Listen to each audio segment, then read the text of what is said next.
السلام عليكم ورحمة الله وبركاته. الحمد لله رب العالمين والصلاة والسلام على سيد المرسلين وآله وصحبه أجمعين. அல்லாஹுடைய நல்லடியார்களே, பெரியோர்களே, சென்ற வாரத்தில் அல்லாஹ் சுப்ஹானஹு வ தஆலாவுடைய பிரியத்தை பெற்றவர்கள், நெருக்கத்தை பெற்றவர்கள், நேசத்தை பெற்றவர்கள் அல்லாஹ்வின் மூலமாகவே கடித தொடர்பை பெற்றிருந்தார்கள் என்பதற்கு சில சான்றுகளை உங்களுக்கு பதிவு செய்தோம். அதன் தொடர்ச்சியாக இன்னும் சில செய்திகள். அல்லாஹ் ஒரு இடத்துல சொல்லுவான், ஒய்தா சாலக்க இபாதி அன்னி இன்னி கரீப். உன் அடிய நான் இருக்கிறது என் ராஜாங்கத்துல, அடியான் இருக்கிறது உலகத்துல. ஆனா இங்க இருந்து கேட்டா கூட நான் அங்க இருந்து பதில் கொடுத்துருவேங்கிறாங்க. ஆனா இடம் தூரமா இருக்க, நான் பக்கத்துல தான் இருக்கேன். இடம் தூரமா இருந்தாலும் நாம பக்கத்துல இருக்கோம். என் அடியானுக்கு பதில் கொடுத்துருவோங்கிறாங்க. அப்போ பதில் கொடுக்குறான்னா அது யாருக்கு பதில் கொடுப்போம்? என்ன அடியார்?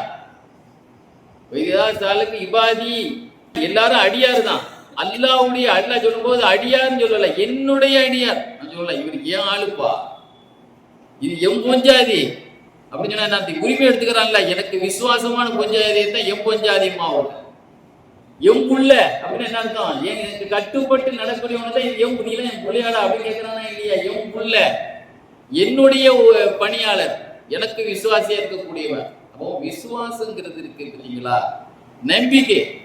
அந்த நம்பிக்கையான என் அடியாருங்கிற ஒரு முத்திரை கிடைக்கணும்னா அல்லாஹ் நாளைக்கு நீ என்னுடைய அடியான் தான் அப்படின்னு அங்கீகரிக்கிறதே ஒரு பெரிய மதிப்பு.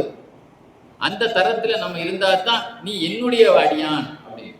என்னுடைய அடியான் அப்படி வார்த்தையே பார்க்கறது, அல்லாஹ்வோடு நாம் நெருக்கமானா தான் நம்ம அல்லாஹ்வுடைய அடியானாக ஆக முடியும். ஆக அல்லாஹ்வுடைய துவாவும் அப்படிதான். ஒரு ஆள்கிட்ட துவா செய்யணும், அல்லாஹ் சில பேருக்கு உடனே, சில பேர்களுடைய சில இளைஞருக்கு பாருங்க, அவங்க கையை தூக்குன கையை கீழே இறக்குறதுக்கு வந்து ரிப்ளை வந்துடும். எத்தனையோ ஹதீஸ்கள் வருது இல்லையா, ரசூலுல்லாஹ் மலைக்கா துவா செய்தார்கள், கையை கீழே இறக்குறதுக்கு முந்தி மழை வந்து விட்டது. சில பேர்களுக்கு சில பேர் சாப்பிடுவார்கள், அடுத்த செகண்ட்லயே அங்கனே இறந்துருவாங்க. எவ்வளவு வேகமான பதில் பாருங்க. சில பேர்களை பாருங்க, எவ்வளவு தூரம் நீ நாசமா போ நாசமா 100 தடவை திட்டுவான், ஒரு திட்டம் பலிக்காது. அப்ப அது செல்லா காசு, ஒரு பைசாவுக்கு பிரயோஜனம் இல்லாத வார்த்தைக்கு, உப்பு சப்பு இல்லாத வார்த்தை, மதிப்பே கிடையாது அல்ல. அப்ப இவனுக்கும் அவனுக்கும் எந்த தொடர்பும் இல்லை. அப்ப அல்லாஹ்வுடைய ஒரு ஹதீஸ்ல சொன்னாங்க, ஹியாருன் நாஸ், மகான் என்றால் யார் தெரியுமா? மனித புனிதர் என்றால் யார் தெரியுமா? லா வக்ஸம் அலல்லாஹ் லா அபர்ரா. அல்லாஹ்ட்ட அல்லாஹ் எனக்கு சத்தியமா இதை தருவான் அப்படின்னு சொன்னா அல்லாஹ் அதை நிறைவேற்றி கொடுப்பான். கேரண்டியா அல்லாஹ் அவர் மீது, அல்லாஹ் மீது அவர் கேரண்டியா அடிக்க சத்தியம் பண்ணுவார். அல்லாஹ் அந்த சத்தியத்தை நிறைவேற்றி வைப்பான். அவர் சொன்னதுக்கு அடுத்த செகண்ட் அல்லாஹ் அந்த பதிலுக்கு பதில் நிறைவேற்றி வைப்பான். அவர் சத்தியத்தை அல்லாஹ் பொய்யாக்க மாட்டான், மெய்யாக்கி விடுவான் அல்லாஹ். அப்படிப்பட்டவர் தான் மனித புனிதர். அந்த வயசுல உள்ளவங்க தான் சில பேர்களுக்கு அல்லாஹ் நினைவிலேயே பதில் கொடுப்பான், சில பேர்களுக்கு கனவில் பதில் கொடுப்பான், சில பேர்களுக்கு அல்லாஹ் தஆலா நம்முடைய பதில, நமக்கு வரக்கூடிய சோதனையை வராம ஆக்கி அப்படி பதில் கொடுப்பான். சில பேர்களுக்கு கடிதம் மூலமாகவும் அல்லாஹ் பதில் கொடுக்கும். அப்படி பதில் கொடுக்கப்பட்டவர்கள் நிறைய பேர் இருக்கிறாங்க. நம்ம இமாம்களுடைய காலம் இது 200 தான் இமாம்களுடைய காலம். சஹாபாக்களுடைய பிள்ளைகளுக்கு பிறகு இமாம்கள் காலம் ஆரம்பித்தது இது 200. அந்த 200ல் வாழ்ந்த எளியபுரு கத்தான் இது 198ல மரணிச்சவங்க, 2வது நூற்றாண்டை சார்ந்தவங்க. அவங்க ஒபாத்தாகிறதுக்கு 10 வருஷத்துக்கு முந்தி ஒரு சமயம் தன்னுடைய சட்டையில ஒரு எழுத்து எழுதப்பட்டிருப்பதை பார்த்தாங்க. எப்படி எழுதப்பட்டிருந்துச்சு? பராஅத்தும் லி யஹ்யா இப்னு சயீத், சயீதினுடைய மகனார் யஹ்யாவுக்கு நரகத்தில் இருந்து விடுதலை, ஓ பஷாரத்தும் பி அமான் மினல்லாஹ், அல்லாஹ்ட்ட இருந்து மறுமையின் ஒரு பாதுகாப்பு கடிதம். மறுமையில இவருக்கு என்ன இல்லை, பயமே இல்லை, மறுமையின் பாதுகாப்பு அப்படின்னு சொல்லி ஒரு எழுத்து இவருடைய சட்டையில எத்தனை வருஷத்துக்கு முந்தைய எழுதப்பட்டிருந்ததா? 10 வருஷத்துக்கு முந்தைய. சந்தோஷமா வாழுங்க உலகத்துல. மறுமையே உங்களுக்கு தான். மறுமையிலே நீங்க நட்சத்திர அந்தஸ்து தான். மறுமையில உங்களுக்கு எந்த பிரச்சனையும் கிடையாது. நீங்க மரணிச்சவும் துருவ சொர்க்கம் தான். அப்படிங்கிற மகிழ்ச்சியோடு உலகத்துல 10 வருஷம் ரசிச்சே வாழணும். அல்ல முன்னாலே அந்த செய்தியை கொடுத்தான். நமக்கு பயம் இருக்கா இல்லையா? நம்ம மறுமை வாழ்க்கை எப்படி இருக்குமோ, என்ன நிலை இருக்குமோ, இங்கே எப்படி பயந்துக்கிட்டே இருக்கிறோமோ, அதே பயம் நமக்கு இருக்குதா இல்லையா? 10 வருஷத்துக்கு முந்தைய சந்தோஷமான கேரண்டியான வாழ்க்கை உங்களுக்கு மறுமை இருக்கிறதுங்கிற நற்செய்தி கடிதத்தின் மூலமாக கொடுக்கப்பட்டது. அல்லாஹ் தஆலா நல்லவர்களுக்கு 2 பார்வையை கொடுத்தான். ஒன்று வெளிப்பார்வை, அகப்பார்வை. மறைவான விஷயங்களை எல்லாம் பார்க்கக்கூடிய பாக்கியத்தை அல்லாஹ் கொடுத்தான். நமக்கு மறைவான விஷயங்கள் எல்லாம் வெளிரங்கமானதே நிறைய விஷயங்கள் நமக்கு தெரிய மாட்டேங்குது. இஸ்லாமிய வரலாறுல முகமது மாசூம் அப்படின்னு ஒரு பெரிய ஞானி இருந்தார். அவங்க என்ன ஒரு தரீக்கா சார்ந்தவன்னா, அந்த காலத்துல நூற்றுக்கணக்கான தரீக்காக்கள் இருந்தது, ஆன்மீக பீடங்கள். அதுல நக்ஷபந்தியான்னு ஒரு தரீக்கா இருந்தது. அந்த நக்ஷபந்தியா என்ற ஆன்மீக பீடத்தை சார்ந்த முகமது மாசூம் ஒரு சமயம் சொல்லுவாங்க, நான் ஹஜ்ஜுக்கு போயிருந்தேன். ஹஜ்ஜுக்கு போன பொழுது காபத்துல்லா என்னை முத்தியது சொல்லுவாங்க. நாம தான் காபத்துல்லா போய் முத்துறோம். காபத்துல்லாவில போய் நான் ஹஜ்ஜில சூத நம்ம முத்துறோம். காபத்துல்லால அந்த தூண் இருக்குல்லவா, ருக்குனு யமானி, அந்த தூணை போய் நம்ம முத்துறோம். காபத்துல்லா என்னை முத்தியது, காபத்துல்லா என்னை கட்டி அணைத்தது, ரொம்ப காதலோடு பாசத்தோடு கட்டி அணைத்தது. மாத்திரமல்ல, அல்ல ஒரு இடத்துல சொல்லுவான், காபா என்பது பரக்கத்துகளின் சரணாலயம் அல்ல. லல்லதி பிபக்கத முபாரக்கா, மக்காவில் போனால் பரக்கத்தினுடைய பஜாரை நீ பார்க்கலாங்கிறான் அல்ல, பரக்கத்தை பார்க்கலாங்கிறான் அல்ல, நேர்வழியை பார்க்கலாங்கிறான் அல்ல. என்னில் இருந்து பல்வேறு பரக்கத்துகளை வெளிப்பட்டது, அந்த பரக்கத்துகள் வெளிப்பட்டு ஒளிகள் வெளிப்பட்டது. பாலைவனம் முழுவதும் இன்னைக்கு எல்லாம் ரோட் ஆக்கிட்டான். பாலைவனம் முழுவதும் பரக்கத்து மயமாக பார்த்தேன், பாலைவனம் முழுவதும் ஒளிமயமாக பார்த்தேன். எல்லாம் என்னிலிருந்து வெளிப்பட்டது, என்னுடைய ஹஜ்ஜிலிருந்து உம்ராவிலிருந்து வெளிப்பட்டதான் பார்த்தேன். மாத்திரமல்ல, எத்தனையோ ஆயிரக்கணக்கான உயிர்களை பார்த்தேன், ஆவிகளை பார்த்தேன். அந்த உயிர்கள் எல்லாம் எந்த அளவுக்கு எனக்கு ஹெல்ப் பண்ணுச்சுன்னு சொன்னா, ஒரு சுல்தான், ஒரு மன்னர் வரும்பொழுது அவருடைய பணியாளர்கள் எவ்வளவு இதா வருவாங்க, பந்தோபஸ்து வருவாங்க. அதே மாதிரி எனக்கு என்ன ராஜ மரியாதை, எத்தனையோ ஆயிரக்கணக்கான உயிர்கள் எனக்கு என்ன செய்தது, என் முன்னால் ஒரு அரசருக்கு முன்னாலே சேவகர்கள் வந்து சேவை செய்வது போல எத்தனையோ உயிர்கள் எனக்கு சேவை செய்ததை பார்த்தேன். நான் கடைசியா காபத்துல்லாவை தவாஃபு ஜியாரா, தவாஃபு செய்யுமில்லவா காபத்துல்லால, அந்த ஜியாரத்துடைய அந்த தவாஃபு செய்து முடிச்ச உடனே வானவர் ஒரு கடிதம் கொண்டு தந்தார்.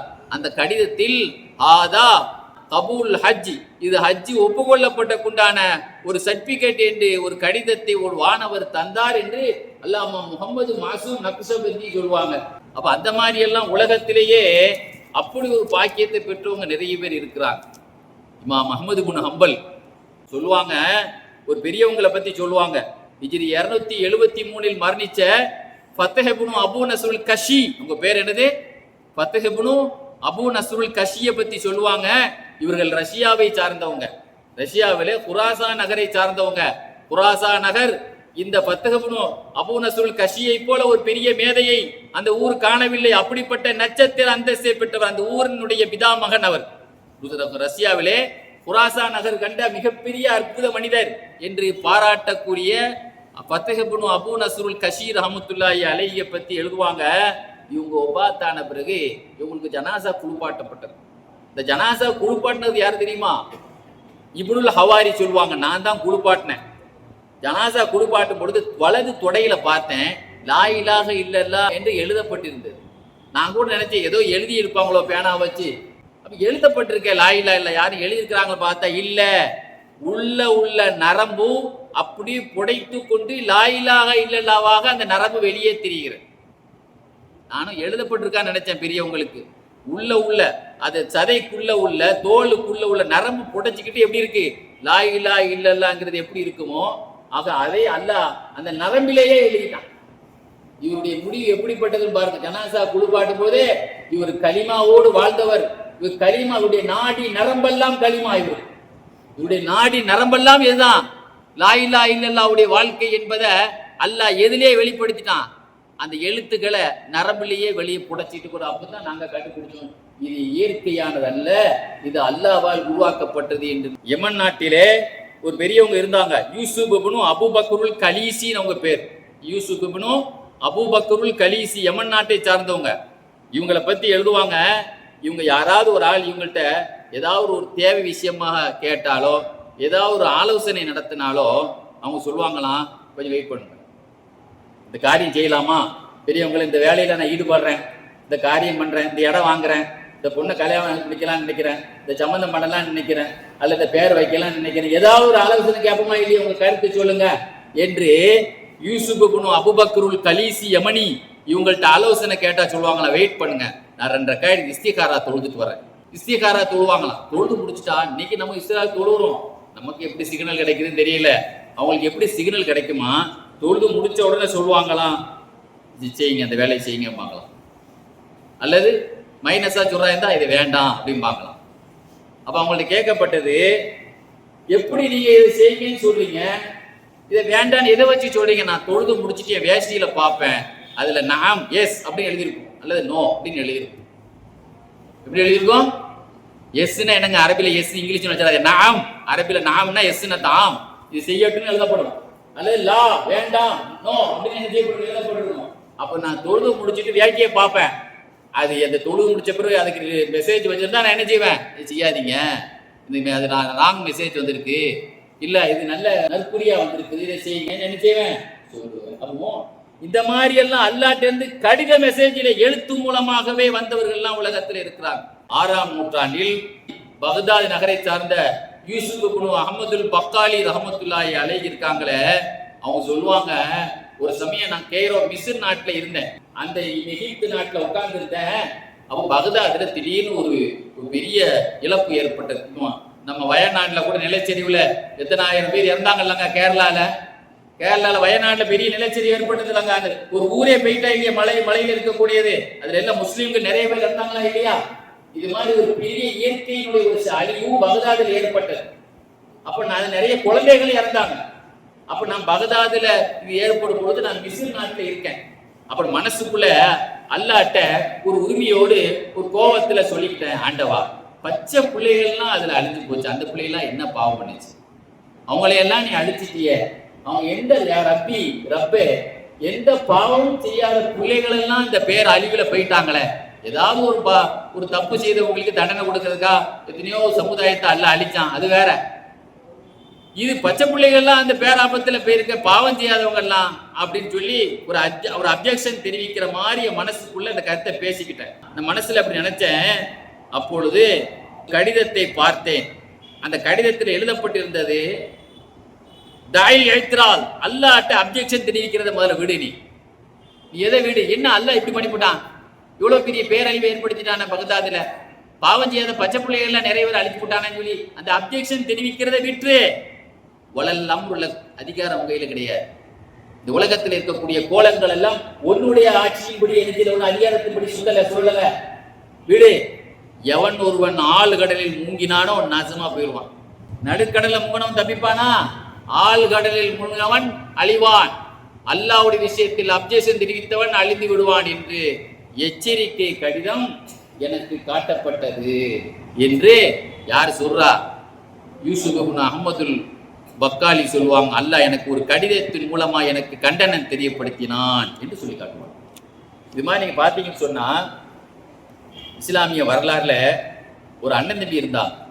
அந்த அண்ணன் தம்பிக்கு பேரு உமர் இப்னு முஹம்மது, அலி இப்னு முஹம்மது. அந்த 2 பேருக்கும் 3 அற்புதம் எழுதியிருப்பாங்க. வரலாறுல 3 அற்புதத்தை பெற்றவர்கள் இந்த அண்ணன் தம்பி 2 பேரும், உமர், அலி. இந்த 2 பேரும் சன் ஆஃப் முகமது என்பவருக்கு பிறந்தவங்க. என்ன அற்புதம், இந்த 2 பேர், ஒரு ஆளு குழந்தை பிறக்கும் போது அழுதுகிட்டே எல்லாம் பிறப்போம் நம்மலாம், குழந்தை பிறக்கும் போதே லா இலாஹா இல்லல்லாஹ் லா இலாஹா இல்லல்லாஹ் சொல்லிட்டே பிறந்தாங்களா அந்த பிள்ளைங்க. அண்ணன் தம்பிகள் 2 பேர்ல ஒரு ஆள் கலிமாவோட, சல்லல்லாஹு இப்ராஹிம் அலைஹிஸ்ஸலாம் பிறந்த உடனே கலிமா சொல்லிட்டே உட்கார்ந்தாங்களாம். ரசூலுல்லாஹ் பிறக்கும் பொழுதே கலிமா சொல்லிட்டு பிறந்தாங்க. அப்படி வரலாறுல வருதா இல்லையா? அதே மாதிரி பிறக்கும் போதே இந்த 2 பேர்ல ஒரு ஆளு கத்திக்கிட்டு பிறக்காம எப்படி பிறந்தாங்க, கலிமாவை முழங்கிக்கிட்டே பிறந்த ஒரு பிள்ளைங்க இவங்க அண்ணன் தம்பியில் ஒரு ஆள். மாத்திரம் அல்லங்க, இவங்களுடைய வரலாறு எழுதக்கூடிய ஜுந்தி, வரலாற்று ஆசிரியர் ஜுந்தி சொல்வாரு, ஆயிரக்கணக்கான பேர்கள் சொல்ல நான் கேட்டிருக்கிறேன் அந்த தகவலை. இந்த 2 பேர் ஒரு சமயம் உட்கார்ந்து பேசிட்டு இருக்கும்போது, அல்லாஹ் நமக்கு தந்த அருள்கொடையை பத்தி நம்ம பேசுவோம். நமக்கு என்னெல்லாம் அல்லாஹ் தந்திருக்கான், என்னென்ன பாக்கியத்தையெல்லாம் அல்லாஹ் நமக்கு தந்திருக்கான், அல்லாஹ்வுடைய நினைவுகளை, அல்லாஹ்வுடைய கொடையை பத்தி கொஞ்ச நேரத்தை நன்றியோடு நினைவு கூறுவான்னு சொல்லி அல்லாஹ்வுடைய அருள்கொடையை பத்தி பேசிட்டு இருக்கும்போது, வானத்திலிருந்து ஒரு பச்சை பேப்பர் வந்துச்சான். அந்த பச்சை பேப்பர்ல என்ன எழுதிருச்சுன்னு சொன்னா, வராத்தும் மினல்லாஹ் லி உமர் வ அலி, உமருக்கும் அலிக்கும் நரக விடுதலை, மினன்னா நரகத்திலிருந்து விடுதலை. இது யாருடைய பேரப்பிள்ளைகள், இப்னை கலீஸ் கலீஸ் என்பவரின் பேரப்பிள்ளையான அலிக்கும் உமருக்கும் நரக விடுதலை என்று ஒரு பச்சை பேப்பரில் ஒரு துண்டு விழுந்தது.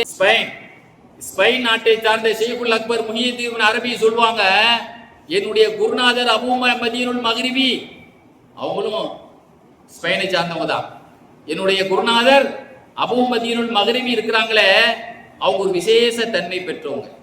எந்த அளவுக்கு விசேஷமான ஆள் அப்படின்னு சொன்னா, அவங்கள்ட்ட அவங்க மனசுல ஏதாவது ஒரு உதிப்பு ஏற்பட்டா, திடீர்னு சில எண்ணங்கள் மனசுல தோணும். அது நல்லதா கெட்டதா நமக்கே தெரியாது. ஒரு எண்ணம் தோணும், சில ஊசலாட்டங்கள் மனசுல ஏற்படுங்க. அந்த ஊசலாட்டங்கள் நல்லதா கெட்டதானே நம்ம முடிவெடுக்க முடியாது. நல்ல ஊசலாட்டமா இருக்கலாம், கெட்ட முடிவெடுக்க முடியாது. செய்யலாமா செய்யக்கூடாதா என்பதிலே நமக்கு கன்ஃபியூஸ் ஏற்படும். ஷேகுல் அக்பர் முஹியுத்தீன் அரபி சொல்லுவாங்க, ஸ்பெயினை சார்ந்த என்னுடைய குருநாதர் அபூ மதீனுல் மக்ரிபி இருக்காங்களே, அவங்க ஒரு வித்தியாசமான அற்புதம் பெற்ற என்னுடைய குரு. அவங்க மனசுல ஏதாவது ஒரு ஊசலாட்டம் ஏற்பட்டா அது செய்யவா வேண்டாமாங்கிறது அவங்க ட்ரெஸ்ல எழுதப்பட்டுருமா. ட்ரெஸ்ஸை பார்ப்பாங்களாம், அது செய், இது செய்யாத, அந்த ஊசலாட்டத்தை செய்யாத, எதுல எழுதிருக்குமா. ஒரு சமயம் அவங்க மனசுல ஒரு எண்ணம் வந்துச்சு, உங்க பஞ்சாயத்தை டைவர்ஸ் பண்ணிரு அப்படின்னு சொல்லி அவங்க மனசுல ஒரு எண்ணம் வந்தது. ஒரு ஊசலாட்டம் வந்து உங்க பஞ்சாயத்து தலாக்கு சொல்லிருப்பா அப்படின்னு சொல்லி மனசுல ஒரு எண்ணம் வந்துச்சு. அப்ப அவங்க பக்கத்துல அவங்களுடைய குரு அபுல் அப்பாசுல் ஹஷாப், அவங்க குருநாதர் பக்கத்துல இருந்தாங்க. அவங்க குருநாதர் வேட்டியில் எழுதப்பட்டிருந்துச்சு, அம்சி கலைக்கு சவுதிக்க, உங்க கொஞ்சாரி குடிச்சுக்கப்பா, தலாக் சொல்லிடாதப்பா, இது செய்தானுடைய ஊசலாட்டப்பா, இதை வச்சு நீ முடிவு எடுக்காதப்பா அப்படின்னு சொல்லி யாருடைய ட்ரெஸ்ல எழுதப்பட்டிருந்துச்சு. அவங்க பக்கத்துல குரு இருந்தாங்களா இல்லையா, மேக்சிமம் ஒண்ணு அவங்க ட்ரெஸ்ல எழுதியிருக்கும். அன்னைக்கு அவங்க குருநாதர் பக்கத்துல இருந்ததுனால அந்த குருநாதருடைய ட்ரெஸ்ல என்ன எழுதப்பட்டிருந்துச்சு, அம்சி சவுதிக்க, ஆனா உன் கொஞ்சாரி அப்படி தடுத்து வச்சுக்கப்பா, டைவர்ஸ் பண்ணிடாதேப்பா. டைவர்ஸ் பண்ணுன்னு சொல்லக்கூடிய நப்சு, அது செய்தானுடைய எண்ணம் அப்படிங்கிற ஒரு சிக்னல் அந்த ட்ரெஸ்லயே எழுத்தின் மூலமாக அல்லாஹ் ஒரு கடித தொடர்பு மாதிரி மெசேஜ் அல்லாஹ் கொடுத்தான். இதே மாதிரி சஹாபாக்களுடைய காலத்துக்கு பிறகு சஹாபாக்களுடைய பிள்ளைகளுடைய காலம் மதீனாவில் இருந்து கொண்டிருந்தது. அப்ப அந்த சமயத்துல சுபைர் ரலியல்லாஹுடைய மகன் இருந்தார், அபூபக்கர் சித்திக் மகனார் காசிம் இப்னு முஹம்மது இருந்தார். அதே மாதிரி அப்துர் ரஹ்மான் இப்னு அவுஃப் ரலியல்லாஹு சொர்க்கவாசி என்று சொல்லப்பட்ட அந்த பெரிய தொழிலதிபருடைய மகன் அபூ சலமா இருந்தார். இப்படி ஒரு 2-3 சஹாபாக்களுடைய பிள்ளைங்க இருக்கக்கூடிய நேரத்தில் ஒரு பெண்மணி, ஒரு சஹாபியினுடைய பெண்மணிக்கு மகளுக்கு சக்ராத்தகா. அந்த அம்மா பேர் என்னது, அம்ரா பின்த் அப்துர் ரஹ்மான். அப்துர் ரஹ்மான்ங்கிற ஒரு சஹாபியுடைய மகளுக்கு அந்த அம்ராங்கிற பெண்ணுக்கு சக்ராத் நிலை. அப்படியே சக்ராத்துடைய மயக்கத்தில் இருக்கும்போது அந்த முகடில் இருந்து ஒரு பாம்பு திடீர்னு ஒரு சவுண்டு கேட்டது. என்ன சவுண்ட் நினைக்கிற, காங்கிரீட் கிடையாது, ஓலை தான் நினைக்கலாம். ஓலை தலைப்புறம் சத்தம் கேட்குது. திடீர்னு பார்க்குற ஒரு பாம்பு அப்படி ஜம்ப் பண்ணி கீழே உழுந்து எங்க வருதுன்னா அந்த அம்மாவை கட்டில போட்டிருக்கா இல்லையா, அந்த பாம்பு அப்படியே பைஹக்கி இமாம் தன்னுடைய 7ஆம் நூற்றாண்டில் வரலாறுல எழுதுறாரு இந்த செய்தியை.